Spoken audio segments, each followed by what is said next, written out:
우리가 누가복음 108번째 시간으로 너희를 위하여 울라 라는 제목으로 같이 말씀을 나누도록 하겠습니다. 예수님께서는 밤에 기도하시다가 잡혀 대제사장의 집에서 신문을 받으시고 온갖 조롱을 당하신 후에 빌라도와 헤롯의 관저에서 신문을 당하셨습니다. 그리고 그동안에 머리에 가시관을 씌우고 홍포를 입히고 손에는 갈대를 지팡이처럼 들이우고 그 앞에 절하는 신용을 하면서 예수님을 조롱했습니다. 채찍질을 하였고 그 채찍질은 일반 우리가 생각하는 채찍과는 다르게 채찍에 뼈 조각들을 박아놔서 채찍을 맞으면 그 채찍이 휘어감겨 사람의 살점을 떨어뜨리기도 하고 굉장히 고통스러운 채찍이었다고 합니다. 그 채찍질을 당하고 그 모든 고통스러운 일을 당하시면서 예수님의 몸은 극도로 쇠약하여 가셨고 그런 예수님에게 십자가를 지게 했습니다. 이 십자가 하면 우리가 흔히 이렇게 십자가 모양을 생각하는데 많은 학자들이 대부분이 십자가의 그 큰 세로 기둥은 골고다에 세워져 있고 가로 기둥을 이렇게 지고 갔다 그렇게 이야기를 합니다. 가로 기둥을 지고 갔던 아니면 십자가 모양 전체를 지고 갔던 십자가 전체 모양을 지고 가긴 힘들겠죠. 왜냐하면 그 무게가 어마어마하니까. 그러나 어쨌든 간에 예수님께서 그 쇠약하신 몸으로 그 십자가를 지고 올라가시는데 지고 가실 수가 없는 거예요. 자꾸 넘어지시고 힘드니까. 그래서 로마 군인들이 그것을 지켜보고 있다가 예수님을 대신해서 십자가를 지고 갈 구레네 사람 시몬이라고 하는 사람을 부릅니다. 26절에 보면 시골에서 오는 것을 붙들어 그랬습니다. 이 사람은 아마 마른 하늘의 날벼락을 맞은 것 같았을 거예요. 시골에서 6월절을 지키겠다고 올라왔는데 갑자기 이렇게 붙들리니까 얼마나 싫었겠어요. 아마 주변의 사람들이 그 모습을 지켜보고 있다가 참 저 사람 재수도 온 붙었네 그런 소리를 했을 겁니다. 어떻게 이 죄인 중에서도 극형을 당하는 사람의 십자가를 그 수치스럽고 참 정말로 평생에 지고 싶지 않을 그런 십자가를 대신 지고 올라가나 하면서 손가락질을 하거나 아니면 참 조롱을 당하거나 그럴 수 있었던 그 십자가를 대신 지고 올라갑니다. 마가복음 15장 21절에 보면 이 구레네 사람 시몬을 이렇게 소개합니다. 알렉산더와 루포의 아버지인 구레네 사람 시몬이 시골로부터 와서 지나가는데 그들이 그를 억지로 같이 가게 하여 예수의 십자가를 지우고 억지로 같이 가게 하여 그리고 알렉산더와 루포의 아버지 그렇게 표현합니다. 지고 가고 싶지 않았던 거예요. 그런데 억지로 지웁니다. 그러니 얼마나 싫겠어요. 시몬은 십자가를 지을 생각이 없습니다. 수치스럽기 때문에. 그러나 억지로 지고 가는 그 십자가 그에게는 복이 되었던 거예요. 우리의 인생에서도 어떻게 해서든지 예수님과 연관되는 게 복이라는 것을 기억하시길 바랍니다. 억지로든 끌려오든 뭐하든 중요하지 않아요. 어떻게든 주님과 연결되어야 돼요. 이 로마서 16장 13절에 보면 주 안에서 택하심을 입은 루포와 그의 어머니에게 문안하라. 그의 어머니는 곧 내 어머니니라. 사도 바울이 이렇게 문안을 합니다. 그런데 거기에 루포와 그의 어머니 그랬어요. 이 구레네 사람 시몬이 알렉산더와 루포의 아버지 그랬습니다.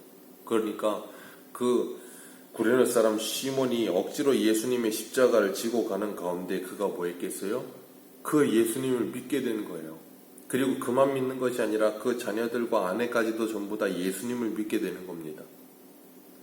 예수님의 제자들은 그 십자가를 지지 않았어요. 나중에야 짓겠죠. 그런데 예수님의 십자가를 엉뚱한 시골에서 올라온 사람 한 사람이 억지로 그 십자가를 지고 가요. 그런데 그 억지로 십자가를 지고 가는 그에게 하나님께서 그 가정에 은혜를 베푸십니다. 우리들도 억지로 붙들려서 끌려올 때 아니면 억지로 봉사할 때 때로는 억지로 코가 끼어서 교회 생활할 때 아니면 때로는 강제로 가족의 손에 이끌려서 교회에 나와서 예배 생활할 때 하나님이 그 사람에게 그렇게를 통해서라도 은혜를 받게 하시고 하나님의 은혜를 통해 구원을 받게 하시는 역사도 일어난다는 걸 우리는 기억해야 합니다. 그렇기 때문에 억지로 끌려오더라도 오는 게 복이에요. 예수님께서 끌려가신 것처럼, 그리고 베드로가 팔 벌리고 끌려가는 것처럼 우리들도 자원하여 감사함으로 믿음의 길을 가면 좋지만 때로는 눈물을 흘리며 억지로 할 때도 있어요. 그러나 하나님께서 그 일을 통해서도 하나님의 일이 되게 하세요. 사도 바울이 마치 소아시아에서 복음 전도 여행하다가 하나님께서 예수의 영이 계속 막으시자 어떻게 해요? 마게도냐로 가는 것이 인정되어지고 그리로 끌려가듯 가는 것처럼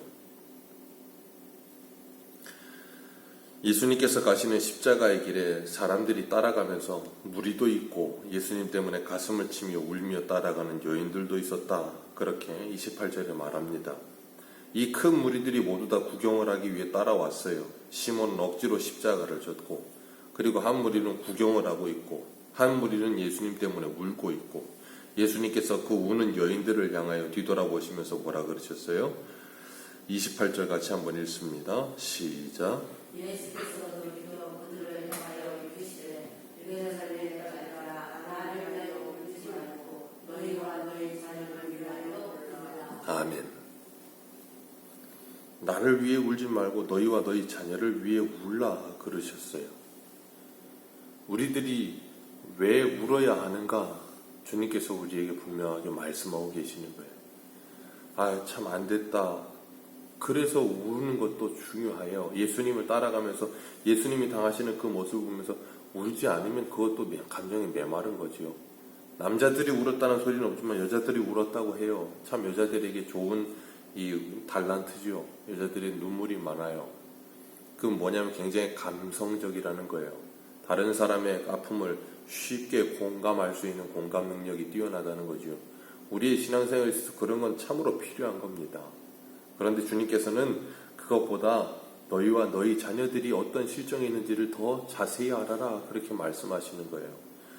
누가복음 19장을 한번 가봅니다. 누가복음 19장 41절. 주님께서 너희와 너희 자녀를 위해 울라 그러셨는데 누가복음 19장 41절.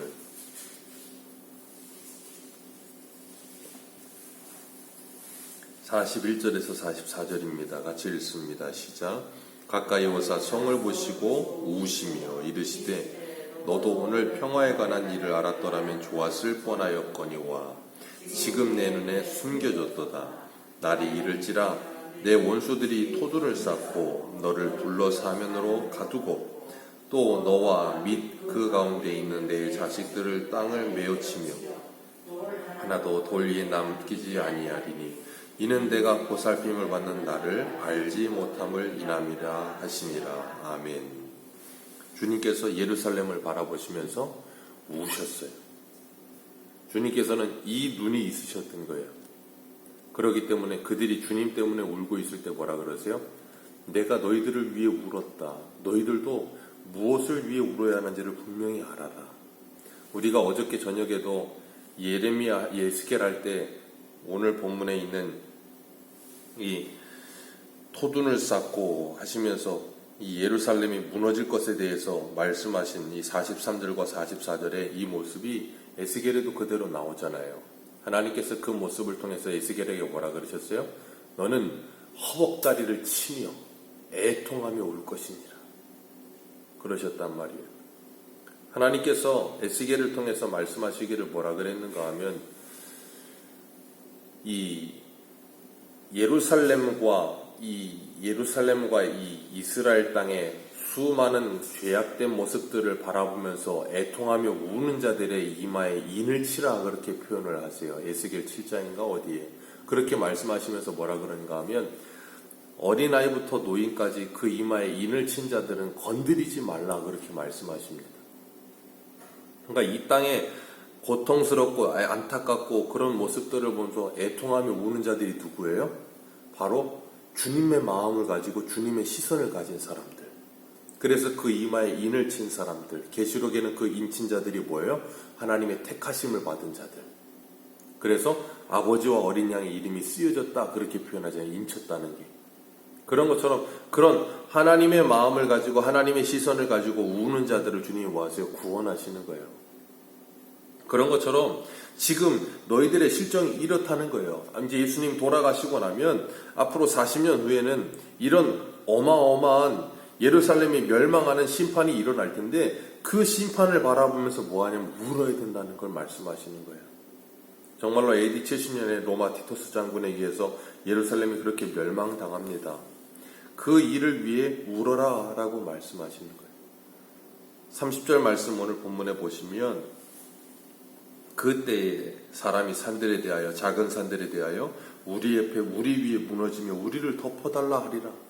그 예루살렘의 멸망이 얼마나 두렵고 고통스러운지 빨리 죽었으면 좋겠다. 아니면 그 고통에서 우리를 숨겨줬으면 좋겠다 하는 그런 말을 할 정도로 고통스럽고 힘든 일일 것이다 라고 말씀하시는 거예요. 그러면서 31절 에스겔 이 20장과 21장 그 뒤에 나오는 거기에도 나오잖아요. 푸른 나무와 마른 나무. 이 푸른 나무와 마른 나무에 대해서 에스겔 21장에 말하고 있는 20장 21장에 말하고 있는데 이 푸른 나무가 누구라 그랬어요? 예수 그리스도. 마른 나무는 그 종교 지도자들과 이스라엘. 그 푸른 나무를 위해 울지 말고 마른 나무를 위해 울어라. 이건 예루살렘의 한시적인 멸망만을 말하는 게 아니라 오고 오는 세대 속에서 주님이 재림하실 때 이 세상의 모든 멸망의 때, 그때 하나님의 심판 앞에서 너희들의 모습이 어떠할지를 보고 울어라 그 말씀하시는 거예요. 이 말씀은 오늘날 우리에게 어떻게 적용이 되는가 하면 베드로전서 4장 17절과 18절에 이렇게 말씀하세요. 하나님 집에서 심판을 시작할 때가 되었나니 만일 우리에게 먼저 하면 하나님의 복음을 순종치 아니하는 자들의 그 마지막은 어떠하며 또 의인이 겨우 구원을 얻으면 경건치 아니한 자와 죄인이 어디서리요.